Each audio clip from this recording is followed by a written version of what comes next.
Welcome to the Know, I'm Ashley, and if you're wondering why Destiny 2 is making the jump over to PC, well, the answer should have been obvious. It involves a lot of dollar signs. Just how many dollar signs has been up for debate, but a new report is actually putting a figure to the kinds of sales numbers that Destiny 2 might see on PC. According to research firm SuperData, Destiny 2 will move 4 to 5 million units on PC in its first 3 months alone. Now, they put these estimates together by looking at similarly sized AAA releases on console and PC to see what the trends are. Destiny has an enormous player base on console, somewhere in the 30 million neighborhood at its peak, so it only makes sense that the PC would also see some massive numbers. It's also the kind of game that will just keep selling, so the 3-month number, that's just a taste.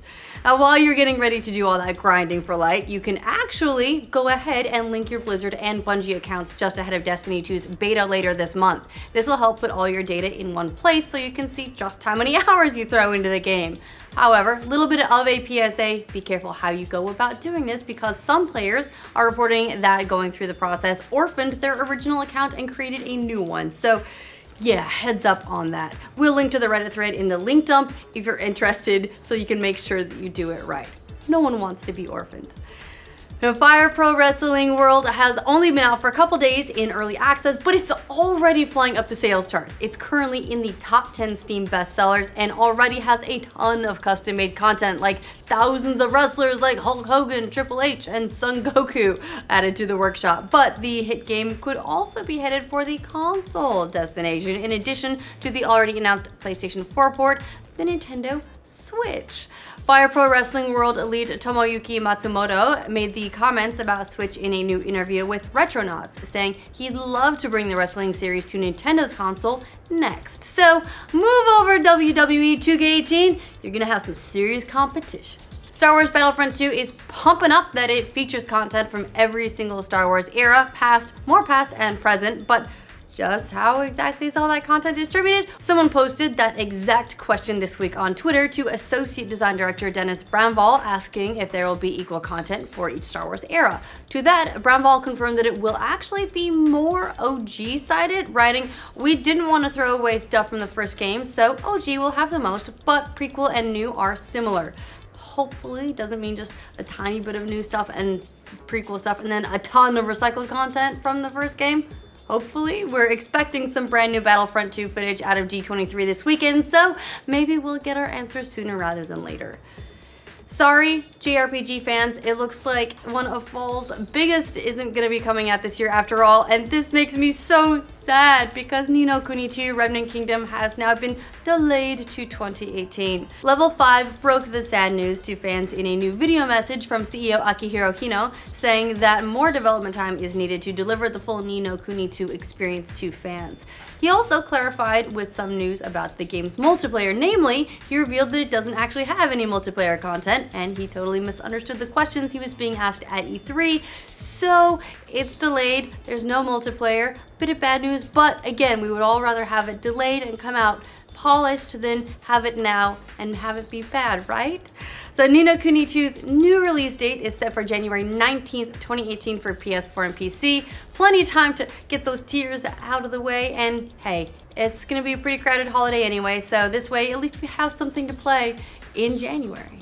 Is the Switch already slowly just choking the life out of Nintendo's 3DS? Nintendo announced on their Japanese website that the smaller new 3DS model will officially cease production. However, that doesn't seem to be the case for the new 3DS's bigger brother, the new 3DS XL. No word on how this is going to affect other 3DS models or other 3DS models outside of Japan, but many have been wondering for a while now if Nintendo's gonna just slowly start dropping 3DS models to encourage people to move to Switch, or at least start to move their support to Switch. It is worth noting that there are like a million different versions of the 3DS out there, so it only makes sense to streamline it a little bit, especially if they're not seeing the sales on the smaller model. Plus, Nintendo's probably not going to ditch those millions of 3DS owners anytime soon. At the very least, we already know they're continuing to create a bunch of games, even if they're not creating as much hardware. So if you already own a 3DS, awesome. If you don't, well, I'm assuming you're in the market for a Switch anyway between the two. Although, Switch isn't exactly pocket-sized, is it? Anyway, the Oculus Rift has recently seen a big price drop that's been pretty good news for a particular set of games. Porn! Yeah, in addition to the non-sexy games like Star Trek Bridge Crew, although that's also, very sexy depending on how you roll. Games like VR Girlfriend and Waifu Sex Simulator have already seen huge sales increases. According to its creator, VR Girlfriend has seen a 200% jump in sales coinciding with Oculus Rift's price reduction.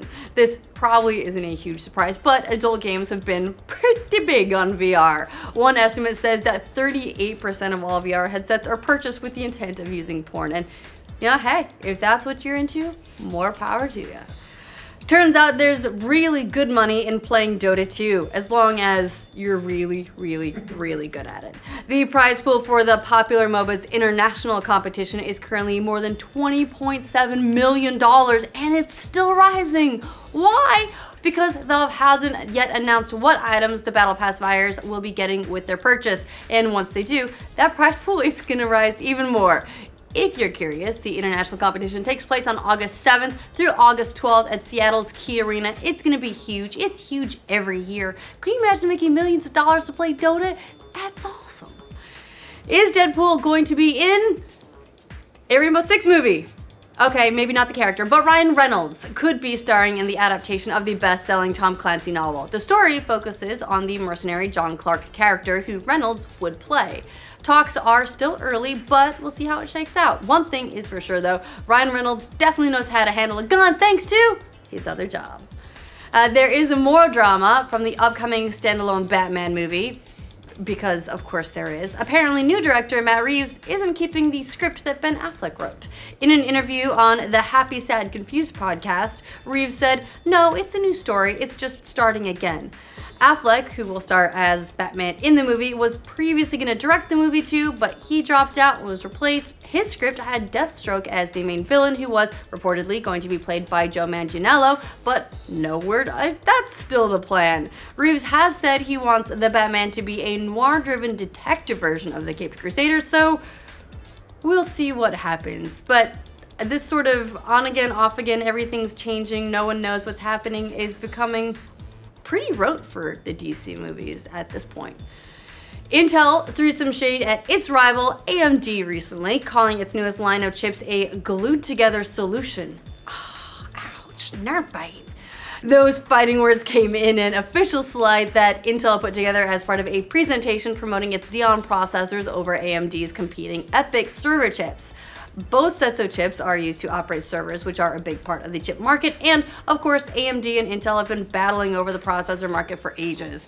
No word yet on a response from AMD, but we'll be sure to report back when we hear more on this nerd battle, because they're fun. Now today is the big day, well, a big day for one of the most iconic franchises in video games.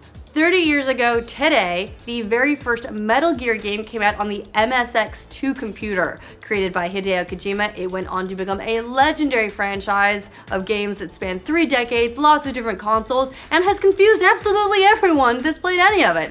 And while the first game doesn't look much like the modern Metal Gear titles, it did introduce the stealth gameplay that the franchise is still known for. Twitter users have been posting Metal Gear pictures and art all day, and Kojima himself has even retweeted some. Happy birthday, Metal Gear! So we'll end on that high note for once. That's all the news we got for you. What do you think of all these stories? Let us know in the comments down below. To make sure you get news from every corner of the internet every day, make sure you like this video. If you're new around here, subscribe to the now. Star Wars Battlefront 2 is pumping up that it features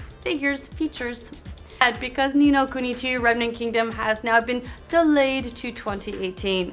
Level 5 broke the news to fans in a new video message from CEO Akihiro Hino.